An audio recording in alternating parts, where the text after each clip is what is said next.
Est-ce que tu connais la différence entre un prêt pour un particulier et un prêt pour un État? Eh bien, la différence se fait dans le remboursement. Pour le prêt particulier, je pense que la plupart d'entre vous le savent, on rembourse une partie du prêt, de la somme que l'on doit, et une partie des intérêts. Pour un État, c'est bien différent.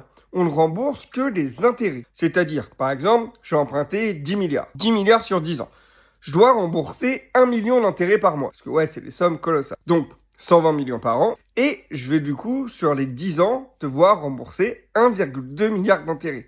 Au bout de ces 10 ans, ce qu'il va falloir que je fasse, c'est que je rembourse aussi les 10 milliards que j'ai empruntés. C'est-à-dire qu'on ne rembourse que les intérêts pendant la durée du prêt et à la fin, on doit redonner la somme. C'est pour ça que la dette est un petit peu particulière. Parce qu'en fait, quand l'État emprunte de l'argent, sur les 10 ans où il va devoir payer des intérêts, il faut que les investissements du prêt soient plus intéressants et rapportent plus que les intérêts. Malheureusement, aujourd'hui, les intérêts cumulés de la France sont tellement importants qu'ils sont obligés d'emprunter encore et encore pour juste payer les intérêts.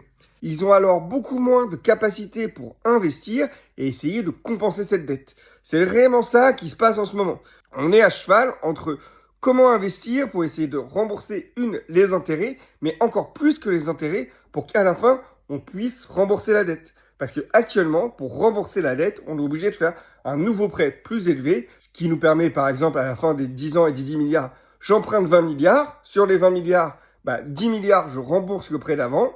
Et avec les 10 autres milliards, j'essaie d'investir pour compenser tout ça. Voilà, j'espère que c'était assez clair. Et en gros, la différence, c'est que le prêt au particulier, tu rembourses au fur et à mesure la valeur de ton prêt et les intérêts, alors qu'un prêt à un État, tu rembourses les intérêts et à la fin, tu rembourses la somme totale que tu